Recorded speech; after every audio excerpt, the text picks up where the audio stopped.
Cinema മോഹിച്ച പപ്പ ഡോക്ടറായി. ഡോക്ടറാകാൻ ആഗ്രഹിച്ച ഞാൻ സിനിമയിലെത്തി. മമിതയുടെ വീട്ടുവിശേഷം. ഡോക്ടറാവാനായിരുന്നു ആഗ്രഹം. പക്ഷേ ഒരു മിനി കൂപ്പർ ഓടിച്ച് തെന്നിന്ത്യൻ സിനിമാ പ്രേക്ഷകരുടെ ഹൃദയങ്ങളിലേക്ക് ചേക്കേറുകയായിരുന്നു മമിത ബൈജു. ഹൈദരാബാദിന്റെ പശ്ചാത്തലത്തിൽ വന്ന പ്രേമലുവിൽ നായികയായതോടെ തെന്നിന്ത്യയിൽ ഏറ്റവും കൂടുതൽ ഫാൻ ബേസ് ഉള്ള നടിയായി മാറി നമ്മുടെ മമിത. കോട്ടയം കിടങ്ങൂരിൽ വേഴമ്പശ്ശേരിയിൽ വീട്ടിലെ ഡോക്ടർ ബൈജുവിന്റെയും മിനിയുടെയും മകൾ സിനിമയിലേക്ക് വന്നത് തികച്ചും യാദൃശ്ചികമായി. സർവോപരി പാലാക്കരം എന്ന സിനിമയിൽ അഭിനയിക്കുമ്പോൾ മമിത 9ാം ക്ലാസ്സിൽ പഠിക്കുന്നു. ഫാഷൻ കമ്പനി നടത്തിയ പേജന്റ് വോക്കിൽ പങ്കെടുത്തു. 1-2 പരസ്യ ചിത്രങ്ങളിൽ അഭിനയിച്ചു. അതായിരുന്നു മമിതയുടെ ക്യാമറ പരിചയം. പിന്നീട് 10ലേറെ സിനിമകൾ. കുറുമ്പുള്ള കൗമാരക്കാരിയായി പെങ്ങളായി പല വേഷങ്ങളിലൂടെ മമിത മലയാളികളുടെ മനസ്സിലേക്ക് കുടിയേറി. എന്നാൽ പബ്ലിസിറ്റിയൊന്നും വലിയ കാര്യമാക്കാറില്ല മമിത. കോട്ടയത്തും എറണാകുളത്തുമൊക്കെ ഇരുചക്ര വാഹനത്തിൽ കറങ്ങാൻ ഒരു മടിയുമില്ല മമിതക്ക് ഇപ്പോഴും.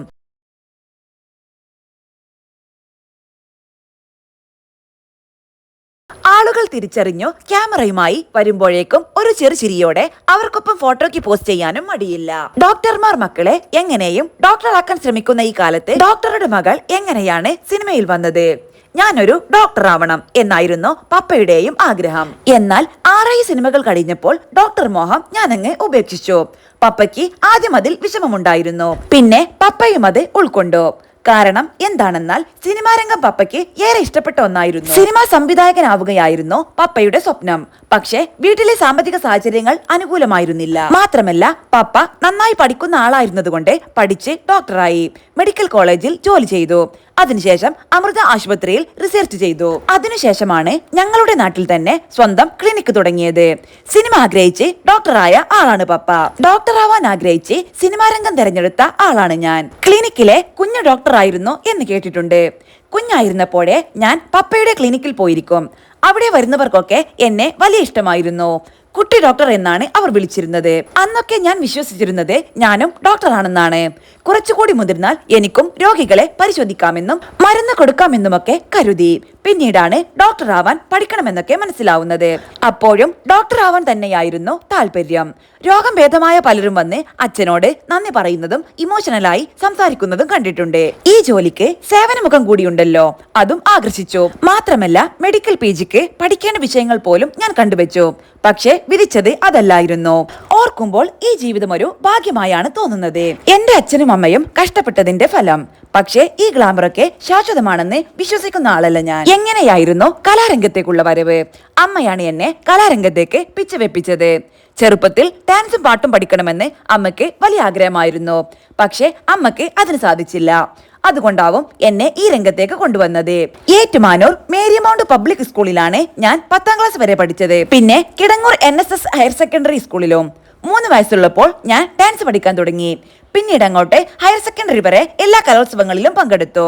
ഡാൻസ്, മോണോ ആക്ട്, പിന്നെ പ്രസംഗ മത്സരം, അങ്ങനെയുള്ള ഇനങ്ങളിലായിരുന്നു മത്സരിച്ചത്. ചിലതിന് സമ്മാനം കിട്ടി, ചിലതിന് കിട്ടിയില്ല. അമ്മയാണോ ഈ രംഗത്തേക്കുള്ള പ്രോത്സാഹനം? കുടുംബത്തിന്റെ മൊത്തം സപ്പോർട്ടുണ്ട്. എങ്കിലും കൂടുതൽ പ്രോത്സാഹിപ്പിച്ചത് അമ്മയാണ്. ഞാൻ പറഞ്ഞില്ലേ, അമ്മയ്ക്ക് സാധിക്കാതെ പോയ ആഗ്രഹങ്ങളായിരുന്നു എന്നിലൂടെ അമ്മ സാധിച്ചതെന്ന്. എനിക്ക് ഡാൻസിന് സമ്മാനം കിട്ടണമെന്നും ആ ഫോട്ടോ പത്രത്തിൽ അച്ചടിച്ചു വരണമെന്നും അമ്മ ആഗ്രഹിച്ചു. സ്കൂൾ യുവജനോത്സവത്തിലൂടെ അത് നടന്നു. മഞ്ജു വാര്യരിൽ നിന്ന് ഞാനൊരു അവാർഡ് വാങ്ങണമെന്നത് അമ്മയുടെ ആഗ്രഹമായിരുന്നു. മഴവിൽ മനോരമയിലൂടെ അത് സാധിച്ചു. വനിതയുടെ കവർ ഫോട്ടോയായി എന്റെ ചിത്രം വരണമെന്ന് അമ്മ ആഗ്രഹിച്ചിരുന്നു. കാരണം വർഷങ്ങളായി അമ്മ വനിതയുടെ വായനക്കാരിയാണ്. ഇപ്പോഴിതാ വനിതയിലൂടെ അതും സാധിക്കുന്നു. യഥാർത്ഥത്തിൽ ഇതൊക്കെ അമ്മ എന്റെ കുട്ടിക്കാലത്തെ കൊതിച്ചിരുന്ന കാര്യങ്ങളാണ്. സിനിമാ രംഗവുമായി ഒരു ബന്ധവുമില്ലെന്ന് പറഞ്ഞു. പിന്നെ എങ്ങനെയാണ് സിനിമയിലെത്തിയത്? 9ാം ക്ലാസ്സിൽ പഠിക്കുമ്പോഴാണ് ആദ്യമായി സിനിമയിൽ അഭിനയിക്കുന്നത്. അച്ഛന്റെ സുഹൃത്ത് അഡ്വക്കേറ്റർ അജി അങ്കിളാണ് ആദ്യമായി സിനിമയിൽ അവസരം തരുന്നത്. സർവോപരി പാലാക്കാരൻ എന്ന സിനിമയിൽ, പിന്നെ 10ലേറെ സിനിമകൾ. അതിനുശേഷമാണ് പ്രേമലു. ആ സിനിമയാണ് ശരിക്കും എനിക്ക് ഒരു തെന്നിന്ത്യൻ നടി എന്ന ഇമേജ് തന്നത്. എന്റെ വീട്ടുകാരും സുഹൃത്തുക്കളും പറയാറുണ്ട്, ഞാനൊരു കഥാപാത്രത്തെ അവതരിപ്പിച്ചിട്ട് വന്നാൽ പിന്നെ 2 ആഴ്ചയെങ്കിലും ആ കഥാപാത്രമായിരിക്കുമെന്ന്. ആലോചിച്ചപ്പോൾ അത് ശരിയാണെന്ന് എനിക്കും തോന്നി. പ്രണയവിലാസത്തിലെ ഗോപിക കാലിലൊരു കറുത്ത ചരട് കെട്ടുന്നുണ്ട്.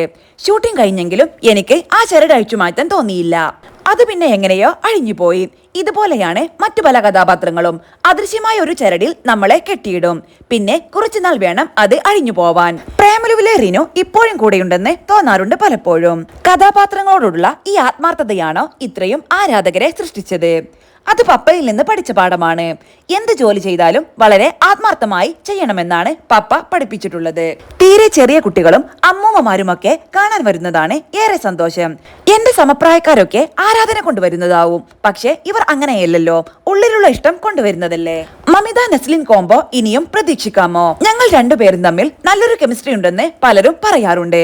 അങ്ങനെയുള്ള ധാരാളം പ്രൊജക്ടുകൾ വരുന്നുണ്ടായിരുന്നു. പക്ഷേ പ്രേമലു 2ാം ഭാഗത്തിന് വേണ്ടി കാത്തിരിക്കുകയാണ് ഞങ്ങൾ. അതിന്റെ പ്രീ പ്രൊഡക്ഷൻ വർക്കുകൾ നടക്കുന്നു.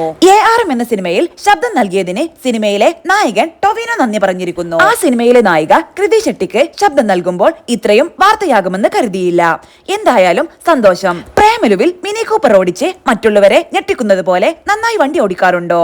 റീനുവിനെ പോലെ അമിത വേഗത്തിൽ വണ്ടി ഓടിക്കുന്ന ആളല്ല ഞാൻ. മിതമായ സ്പീഡിലെ ഓടിക്കോ. ചേട്ടൻ മിഥുൻ കാനഡയിലെ പഠനം കഴിഞ്ഞ് ഇപ്പോൾ നാട്ടിൽ എന്നോടൊപ്പമുണ്ട്. ഞങ്ങൾ എറണാകുളത്താണ് താമസം. ഇടയ്ക്കിടയ്ക്ക് കിടങ്ങൂരേക്ക് പോകും. ഫോക്സ് വാഗൻ ടൈഗൂൺ ആണ് എന്റെ വാഹനം. അതിലാണ് യാത്ര. പിന്നെ കാർ മാത്രമല്ല, സ്കൂട്ടറും ബൈക്കും ഓടിക്കാൻ ഇഷ്ടമാണ്. ഇപ്പോൾ മനസ്സിലുള്ള വലിയ ആഗ്രഹം എന്താണ്? ഏറ്റവും വലിയ ആഗ്രഹം എന്താണെന്ന് ചോദിച്ചാൽ വീണ്ടും LKG ക്ലാസ്സിൽ പോയിരുന്ന് പഠിക്കണമെന്നുണ്ട്. അതും നടക്കില്ലെന്നറിയാം, എന്നാലും ആഗ്രഹിക്കാലോ. ചെറിയ കാര്യങ്ങളിൽ സങ്കടപ്പെടുകയും സന്തോഷിക്കുകയും ചെയ്യുന്ന ഒരാളാണ് ഞാൻ. മമിത ചിരിക്കുന്നു. സിനിമയിലും റീൽസിലും മിന്നിമറയുന്ന അതേ ചിരി.